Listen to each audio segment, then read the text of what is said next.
예,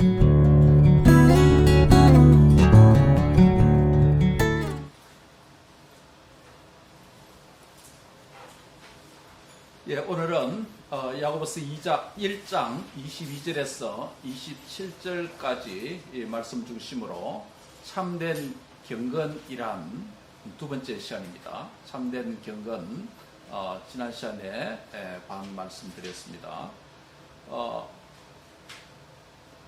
특별히 오늘 본문 바로 앞에 있는 문맥을 다시 한번 우리가 확인할 필요가 있습니다. 지난 시간에도 말씀드렸습니다만은 말씀의 자녀는 네 가지 말씀을 대하는 태도가 필요하다라는 말씀을 먼저 드렸습니다.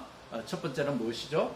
말씀의 자녀는 말씀 듣는 것에 신속해야 된다, 속해야 된다라는 것이고, 두 번째는 말씀의 자녀는 말씀을 제대로 들으려면 일상 삶 속에서 썩내는 것에 더디해야 된다, 분노를 잘 다스려야 된다라고 말씀을 했습니다. 세 번째는 모든 더러운 것과 넘치는 악을 내버려야 된다. 말씀을 생활하다 보면 우리가 부족해서 연약해서 말씀을 제대로 순종하지 못하고 또 말씀을 제대로 믿지 못함으로 인해서 여러 가지 더러운 것과 넘치는 악이 쌓이게 되죠. 그래야 때 그것을 제대로 비워내야 말씀이 들어올 수 있다라는 배경에 대한 말씀을 드렸습니다. 마지막 네 번째는 말씀의 자녀는 말씀을 받을 때 온유함으로 받아야 된다라고 그렇게 했습니다. 이 온유함으로 말씀을 받았던 역사적으로 한 그룹의 사람이 있다고 했습니다. 누구라 그랬죠? 예, 베레아 사람들이다라고 특별히 말씀 받는 그들의 태도를 세 가지로 말씀을 드렸습니다. 오늘은 참된 경건이란 무엇인가? 참된 경건은 지난주에 말씀드린 대로 하나님의 말씀에서 출발한다라고 했습니다. 말씀을 듣는 태도가 네 가지 그렇게 했다면 이 말씀이 이제 우리 안에 들어와서 속사람 가운데 뿌리를 내리게 되고, 그 다음에 그 말씀이 이제 행함으로 나타나야 된다는 것이죠. 그래서 참된 경건의 출발점은 말씀이다. 경건의 기준은, 경건의 표준은 경건한 사람이 아니고 또 다른 어떤 세상의 철학이 우리의 경건의 기준이 될 수 없다. 그리스도인의 경건한 삶의 표준, 기준, 그것은 바로 성경 말씀이다라고 할 수 있겠죠. 그래서 말씀을 떠난 경건이 있을 수가 없다. 말씀을 떠나서 경건한 채 하는 것, 그것도 경건이 아닙니다. 그래서 경건의 모양만 있다고 해서 경건이 아니죠. 그래서 말씀을 행함으로 이어질 때 그 행함이 있는 사람을 일컬어서 우리가 경건한 사람이다 라고 이렇게 부른다라는 것입니다. 특별히 야고보서에서는 온전한 사람이다 라는 표현을 쓴 적이 있습니다. 이제 오늘은 경건이 지난 시간에는 말씀에서 출발한다면 그 경건은 어디에서 결말이 나는가 라는 점입니다. 한번 같이 하겠습니다. 참된 경건은 하나님의 말씀 순종에서 종결됩니다. 예, 참된 경건의 종착점은 순종하는 삶이라는 것입니다. 참된 경건의 출발점은 어디라고요? 하나님의 말씀이라면, 그 다음에 참된 경건이 열매 맺는 곳은, 종착 지점은 바로 순종하는 삶에 있다라는 것입니다. 그래서 참된 경건의 출발점은 우리의 성화의 규범인 말씀이죠. 그 말씀은 우리의 삶으로 연결되고 또 삶에서 그 말씀이 나타나야 됩니다. 경건의 종결은 결국 말씀에 기초한 삶이다 라고 말할 수 있습니다. 말씀을 들여다보는 자는 한 귀로 듣고 잊어버리는 자가 아니라 그 말씀을 실천하는 자다라고 25절에 밝히 말씀하고 있죠. 말씀을 행하는 자는 그 행하는 일에 뭐 받는다? 25절에 뭐라고 했습니까? 행하는 일에 복을 받는다. 그 성도의 복이, 진정 복이 어디서 오느냐라는 것입니다. 복 받기를 원하십니까? 아멘입니까? 근데 이 복이 어디서 옵니까? 말씀을 행하는 일에 복이 온다는 것이에요. 이 복을 다른 말로 구약적인 표현하면 언약의 복이에요. 하나님의 말씀을 지켜야 그 말씀을 믿어야 말씀에 약속된 복을 받을 수 있는 줄 믿습니다. 이것이 언약의 복이다. 약속의 복이다. 하나님 약속에는 복이다. 라는 것입니다. 그래서 말씀을 행하는 자는 그 행하는 일에 복을 받는다. 참된 경건은 말씀 순종의 실천적인 삶이 있어야 된다라는 말씀입니다. 그래서 참된 경건을 위한 실천적인 삶의 영역을 오늘 세 가지로 우리에게 말씀합니다. 참된 경건을 위한 참된 경건을 살아내는 첫 번째 삶의 영역이 어디입니까? 26절에 보면 참된 경건은 혀에 있다. 혀를 잘 조절하는 데 있다. 라고 말씀을 하고 있습니다. 다른 말로 하면 참된 경건은 우리 자신의 언어 생활의 절제에 달려있다. 라고 말씀을 하는 것입니다. 아까 경건의 종착점이 어디라고요? 말씀 순종의 삶이죠. 그 순종의 삶의 첫 번째 영역이 어디라고요? 우리 혀 말에 있다는 것입니다. 한 성도의 내적인 경건이 나타나는 첫 번째 출구가 있다면 그것은 입입니다. 혀입니다. 말입니다. 언어는 개인의 내면을 다른 사람과의 관계 안에서 대화하고 교제하는 이 사회적으로 표현하는 도구의 역할이 언어입니다. 어떤 말은 사람을 잘 세워주기도 합니다. 어떤 사람은 어떤 말을 할 때 낙심하게 만들기도 합니다. 또 어떤 말은 사람을 살리기도 하고 사람을 죽이기도 합니다. 그만큼 말이 중요하다는 것이죠. 말의 중대성을 알지 못하고 함부로 한다면 혀의 역할을 크게 오해하는 것이 됩니다. 말은 아무 생각 없이 나오기도 합니다. 이 경우 말은 신앙과 생각의 컨트롤 범주를 넘어서서 절제하지 못하는 상태가 되어버립니다. 그리고 어떤 말은 하나님을 경외하면서 다른 사람을 배려하면서 나오기도 합니다. 이런 경우에는 말은 신앙인격으로 잘 컨트롤되고 조절되는 경우라고 할 수 있습니다. 즉 우리의 몸 안에 있는 작은 혀는 보이지 않는 우리의 내면의 신앙인격을 드러내는 첫 번째 통로가 된다. 표출되는 장소이다. 라는 것입니다. 그래서 26절에 뭐라고 말합니까? 명령이 있습니다.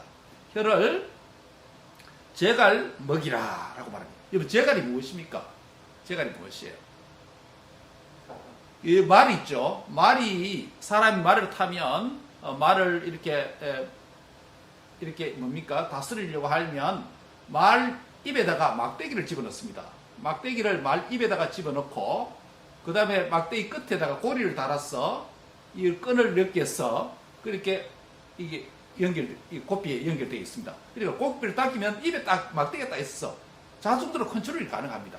큰 짐승을 제갈을 물리면 조절이 가능합니다. 소도 그렇죠. 소도 뭡니까? 잘 컨트롤하려면 전기를 제대로 갈고 또 살아온 소가 제대로 순종을 하도록 하려면 사람이 그 제갈을 물립니다. 제갈을 물려서 제갈 끝에 고리를 달아서 그 끈이 이렇게 연결돼서 고삐에 묶여 있습니다. 이렇게 힘세고 또 컨트롤이 잘 안 되는 그런 짐승들도 제갈을 물려놓으면 주인이 원하는 방향으로 이 짐승을 컨트롤할 수가 있죠. 사람도 여러분 제갈을 물리기도 합니다. 옛날에 여러분 보면 칼기 폭파했다고 했던 누구죠? 예, 김현희 씨. 뭡니까? 폭발을 하고 자살하려고 그랬잖아요. 잡혀가. 그 혀를 깨물고 죽으려고 했잖아요. 그러니까 뭡니까? 안기부에서 경찰들이 잡아서 내려올 때 입에 뭘 물려왔습니까? 예, 제갈을 물려왔습니다. 그래서 이 혀를 못 깨물도록 그리고 제갈을 물리고 마스크 쓰여서 이렇게 내려오지 않습니까? 그 제갈을 물린다는 것은 짐승의 경우는 함부로 사람의 주인의 뜻을 무시하고 자기 마음대로 다른 방향으로 가고 일하지 않고 이런 것을 컨트롤하기 위한 것이고, 사람이 제갈을 먹인다는 것은 말을 하거나 또 자해하거나 여러 가지 방어하는 그런 경우가 있죠. 예, 옛날에 우리 어머니들이 출산을 할 때는 뭡니까? 이 고통이 심하기 때문에 이를 깨물면 이빨이 부러지니까 뭡니까? 입에 천이나 뭐 나무 조각을 물고 이렇게 출산하지 않습니까? 그것도 일종의 제갈이라고 할 수 있겠죠. 그만큼 제갈을 문다는 것은 말을 하지 않는다라는 본문에서는 그런 의미가 있죠. 그래서 혀에 재갈을 물리라 라는 것은 바로 말을 컨트롤할 수 있도록 해라 라는 이런 의미가 되죠. 그래서 경건하다라고 하면서 거룩하다라고 말하면서 성화되었다라고 말하면서 혀에 재갈을 물리지 않으면 자기 마음을 속이고 그 경건은 그 거룩은 헛것이다 라고 하는 본문이 말합니다. 그래서 경건에도 헛된 경건이 있고 경건하게 보이는 헛된 것이 있다 라는 것이에요. 그래서 참된 경건 어떻게 해야 되는가 오늘 본문이 그렇게 말씀한다는 거죠. 우리의 경건, 우리의 거룩은 혀와 떨어질 수가 없습니다. 예, 경건 따로 말 따로 있을 수 없다는 것입니다. 그래서 혀는 우리의 내적인 경건을, 우리가 성도로서 가진 내적인 거룩을, 또 성도가 믿음으로 말미암아 성령 안에서 자라온 내적인 성화가 나타나는 한 표출구가 바로 이 말이다, 혀라는 것이죠. 그래서 경건은 혀와 나누어질 수가 없다.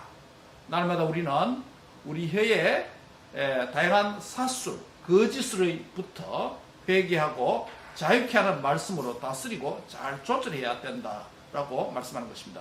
야고보는 혀에 대한 것을 많은 부분 말씀합니다. 한번 예를 들어볼까요? 야고보서 4장 11절 12절에 한번 보시기 바랍니다. 야고보가 여러분 행함에 대한 것 아닙니까? 그 행함 가운데 말의 행함, 어느 생활의 행함을 야고보는 굉장히 중요하게 봅니다. 그래서 여러 곳에 나타납니다. 4장 11절 12절에 보면 뭐라고 말합니까? 형제를 비방하지 말라, 함부로 판단하지 말라에 대한 말씀이 있습니다. 그것은 곧 율법을 비방하는 것이고 율법을 판단하는 것이 된다. 그 형제를 말로 비방하고 판단하는 것은 그 형제를 세우신 하나님과 그분의 말씀을 비방하고 판단하는 것이 된다라는 굉장히 위험한 죄라는 것입니다. 그래서 뭡니까? 야고보서 3장 9절에 보면 뭐라고 했습니까? 혀로 우리가 주 하나님을 뭐하고 찬송하고 또 그 혀로 하나님의 형상대로 지음을 받은 사람을 뭐한다? 저주한다. 그 혀의 잘못된 이중성에 대해서 그렇게 경고를 합니다. 혀를 가지고 하나님을 찬송도 합니다. 예배 시간에. 그런데 그 혀로 가지고 동일한 같은 혀로 하나님 형상대로 지음을 받은 형제를, 사람을 저주하기 위해서도 사용될 수 있다라고 위험성을 말을 합니다. 그래서 경건은 야고보서는 행함을 강조하는데 그 행함 가운데 특별히 어느 생활의 행함을 굉장히 비중을 두어서 말하는데 그 첫 번째가 뭐지? 야고보서 4장 11절 12절 형제를, 이웃을 비방하거나 판단하지 말라라는 것입니다. 그 다음에 야고보서 4장 15절 16절에 한번 보시기 바랍니다. 이웃을 향한 것이 비방의 문제라면 두 번째는 자신을 향한 것입니다. 여러분 자신을 향한 혀로가 죄를 짓는 게 어떤 것일까요? 허탄한 자랑을 하지 말라라고 4장 16절에 말합니다. 내가 몇 월 며칠에, 몇 년도 몇 월 며칠에 어느 나라에 갔어, 또 어느 도시에 갔어, 내가 비즈니스를 하고 또 사업을 했어, 어떤 돈을 벌어보겠다 이런 계획을 짜잖아요. 그렇죠? 그런 이야기를 그 미래를 말하는 것, 자신 있게 말하는 것, 그것도 조심해라. 예, 그게 허탄한 자랑이라는 것입니다. 그럼 어떻게 지혜롭게 말해야 되는가? 4장 15절에 보면 주의 뜻이면 내가 언제 어느 도시에 가서 비즈니스도 해보고 또 무엇을 계획을 해보겠다라고 이렇게 말하는 것입니다. 이것은 미래에 대한 계획과 준비를 하지 말라 그런 말이 아니에요. 하나님이 없는 자신이 인생의 주인이 되었어. 미래에 내가 이것을 할 것이다 라고 말하는 것, 그것이 그의 뜻대로 안 된다는 것이에요. 그렇기 때문에 참된 지혜 있는 자는, 경건한 자는 자신을 향하여서는 허탄한 자랑을 무엇으로? 혀로, 말로 그렇게 하지 말라. 그 지혜로운 일이 아니다 라고 말하는 것입니다. 자, 정리를 합니다.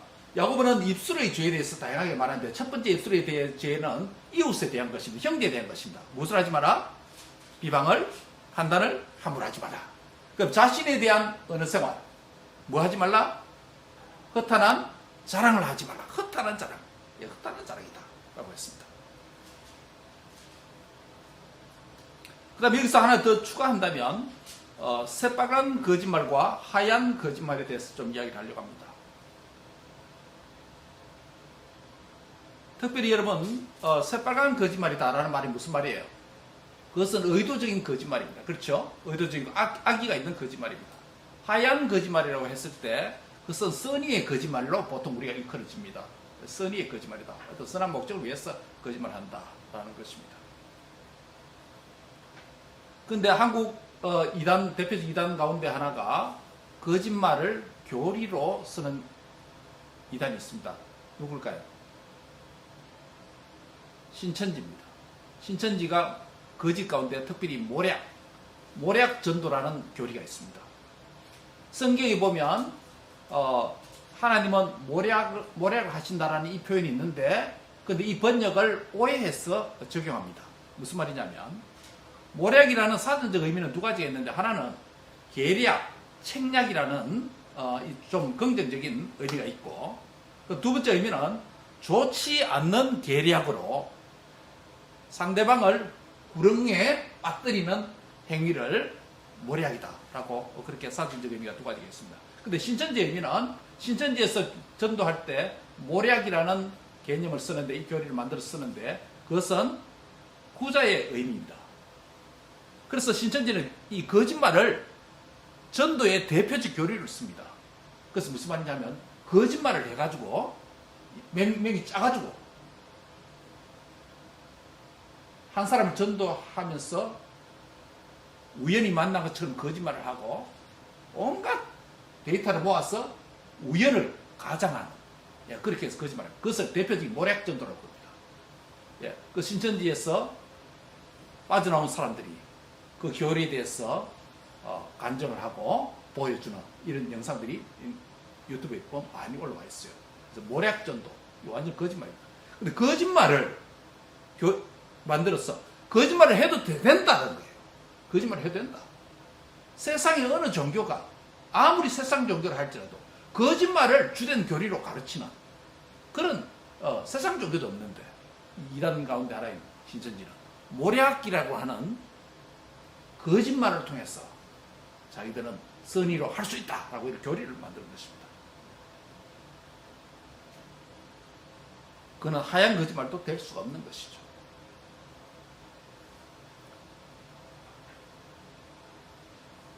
야고보의 경건의 첫 번째 영역은 말이라고 그랬습니다. 야고보서는 성도의 행함을 강조해 놓은 책입니다. 그것은 믿음으로만 구원받는다는 교리가 당시에 비정상적으로 이해되었고, 행함이 없고 말씀을 듣기만 해서 자신을 속이는 상황에서 행함을 강조하기 위해서 쓰여진 책입니다. 즉, 말씀을 듣고 행함이 없으면 그것은 듣기만 하는 것이 되고, 그것은 누구를 속인다? 자신을 속이는 것이 된다라고 말씀을 합니다.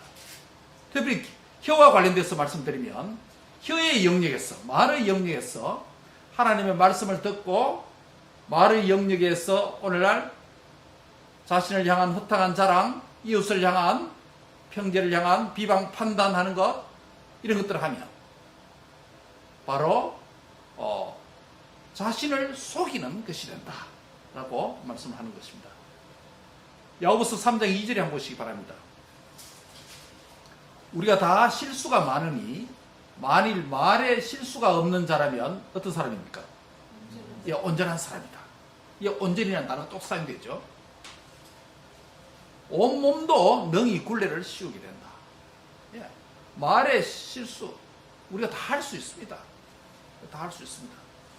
그래서 이 영역에서 부단하게 우리가 자라가야 된다는 것이에요. 그러니까 경건의 첫 번째 영역이 말, 혀인데 이 부분 완전하게 성화된 사람은 아무도 없습니다. 지구촌에 아무도 없습니다. 그런데 이 부분에 우리가 실수가 다 많으니까 이 부분을 첫 번째로 강조해 놓은 거예요. 인생의 연약에서 말로 범죄하는 것들이 너무 많아요. 허탄한 자랑하고 비방하고 또 하얀 거짓말, 빨간 거짓말 의도적으로 많이 하고,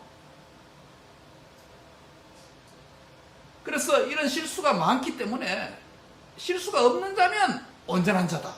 완전히 성화된 자다라고 할 수 있습니다. 이게 잘 안 되기 때문에 그만큼 첫 번째 순위에 놓아서 강조를 했다라는 것입니다. 참된 경건의 첫 번째 영역은 그러므로 혀를 잘 듣지 않은 사람이다. 혀를 잘 듣지 않은 자는 참된 경건과 관련을 지어서 오늘 말씀합니다.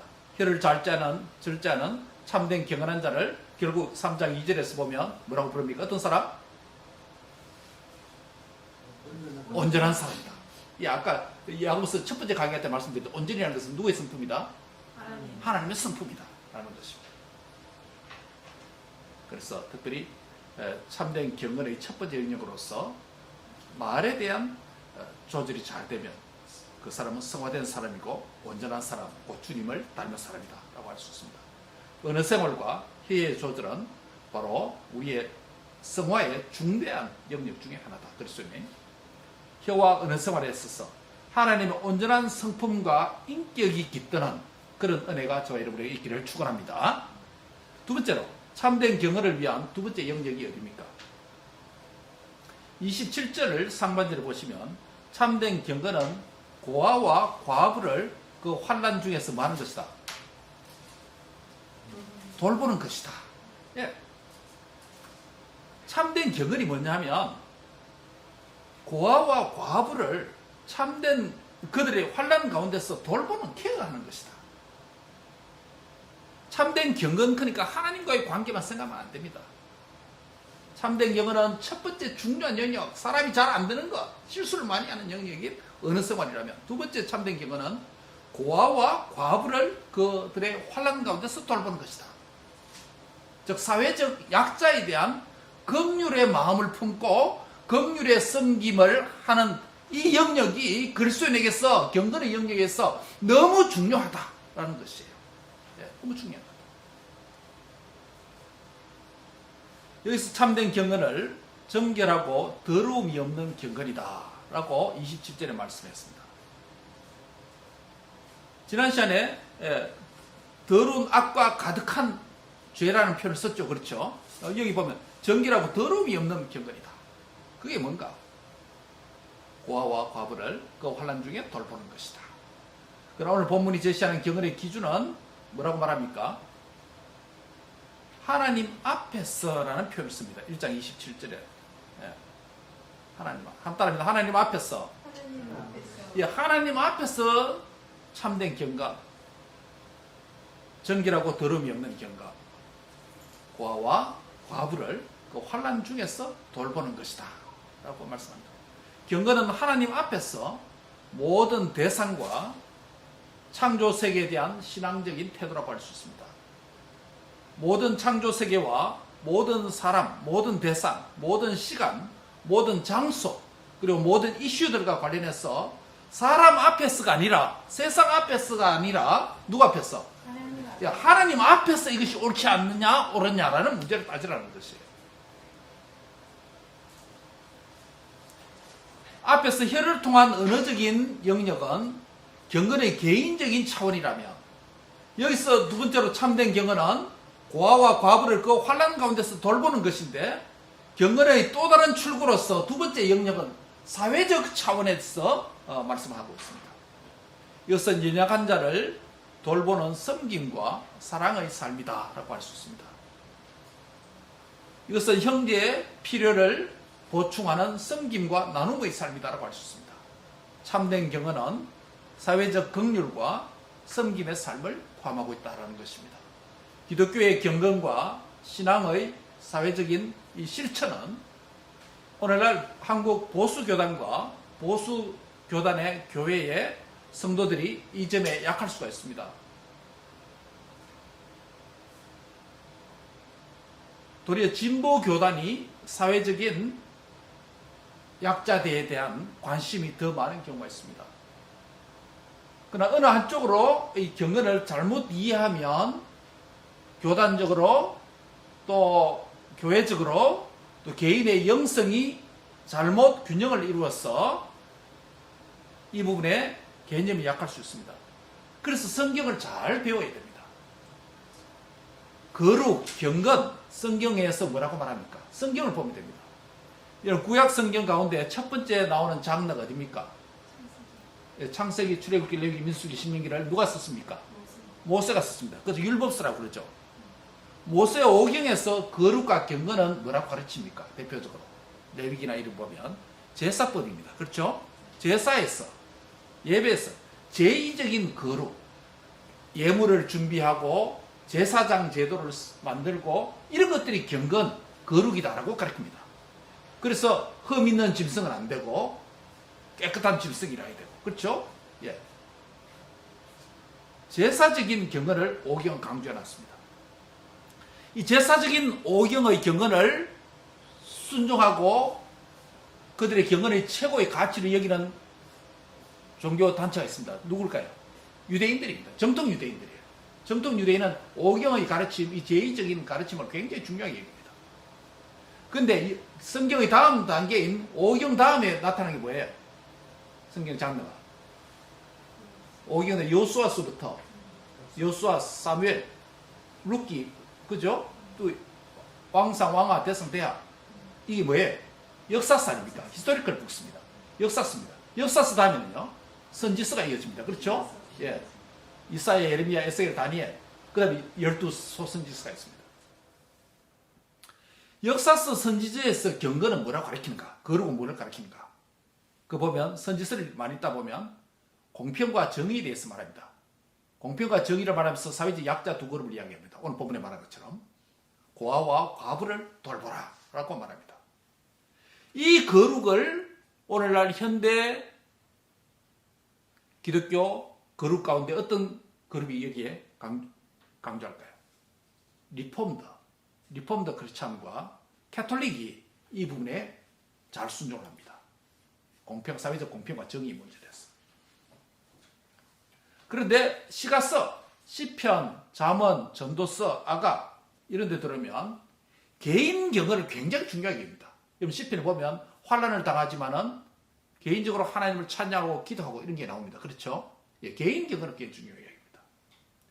이게 오늘날 독일 경건주의자의 그룹이 이 부분에 함몰되어 있습니다. 여러분 미국에 보면 아미시 공동체가 있잖아요. 그렇죠? 아미시 공동체 까만 옷 입고 말들 타고 마차 타고 전기 같은 거 사용 안 합니다. 문화를 터부시합니다.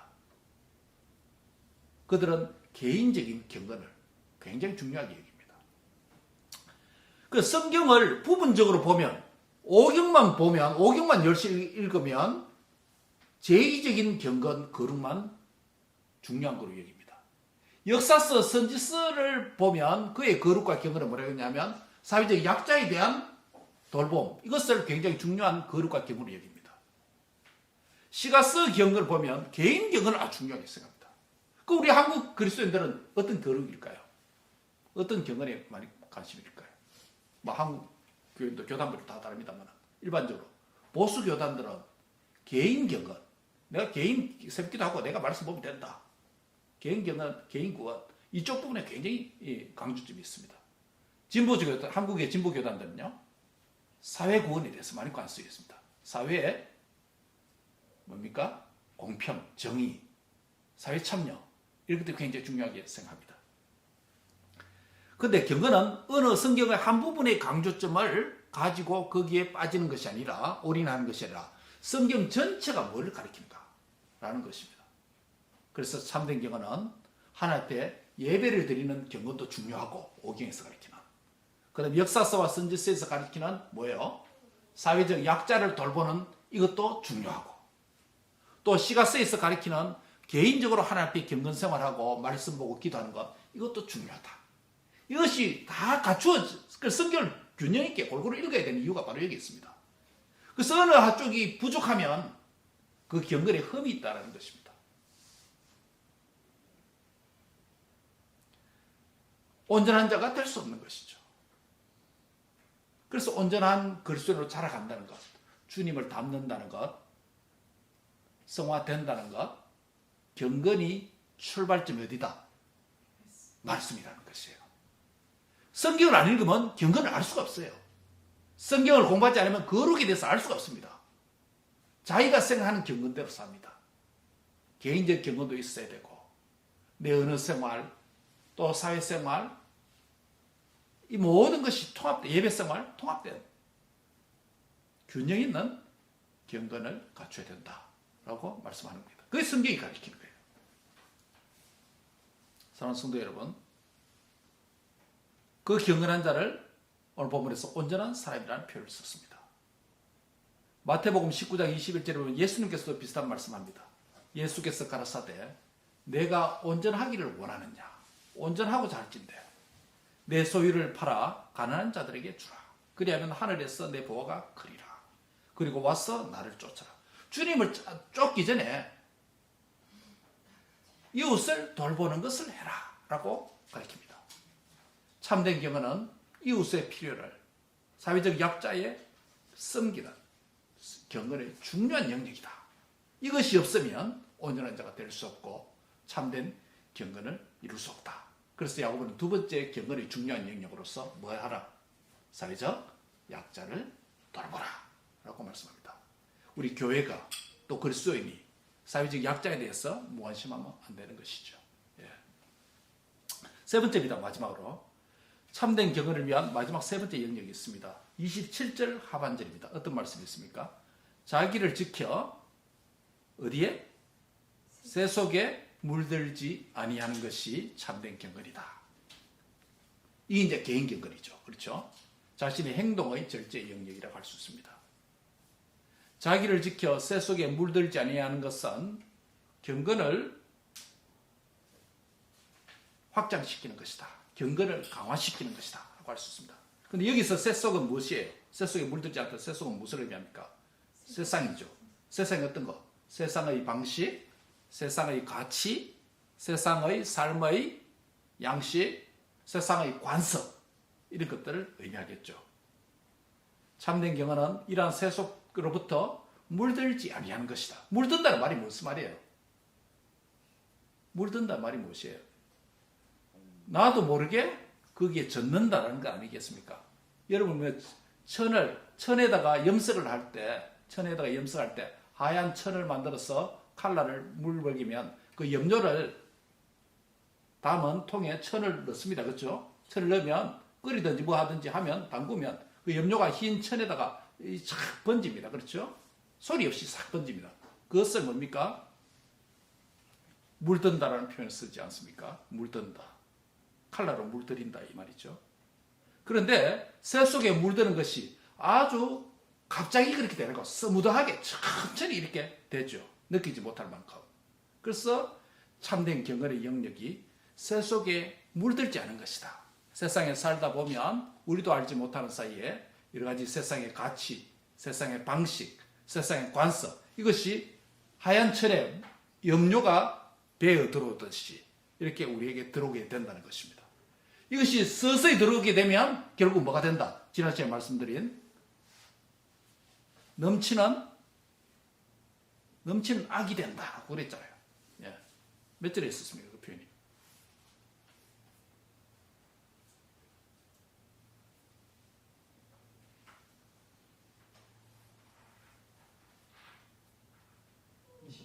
예, 21절 3반절 그죠? 모든 더러운 것과 넘치는 악을 어떻게 해버려야 된다고요? 내버려야 된다. 이게 뭡니까? 사회적으로 물들인 것, 세수로 물들인 것을 내버리는 행위가 회개라는 것이죠. 그렇죠? 예.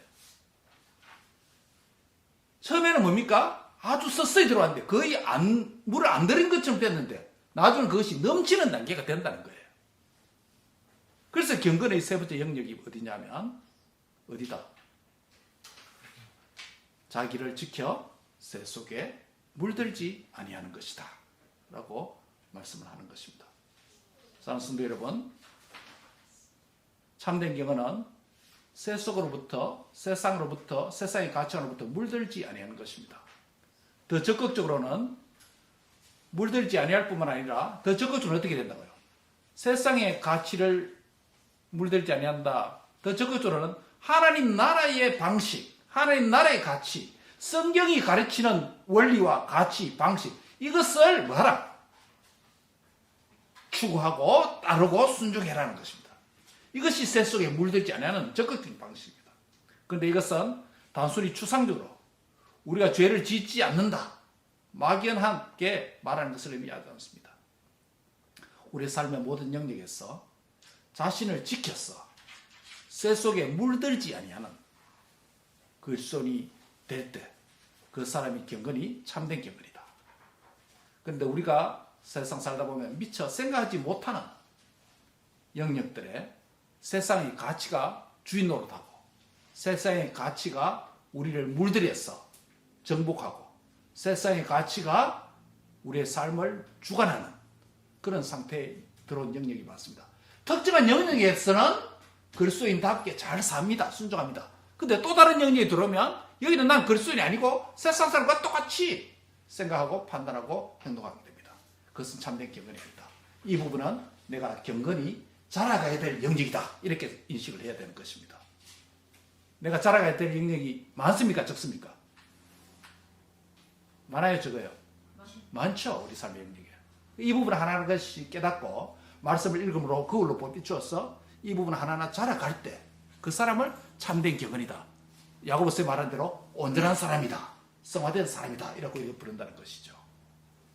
우리 자신뿐만 아니라 자라가는 우리 청년, 우리 자녀들까지 내가 아직 경건한 사람인가? 오늘 표준 세 가지입니다. 첫 번째는 어디라고요? 개인적인 혀의 영역, 말의 영역, 언어 생활의 영역 살펴보시고 두 번째는요?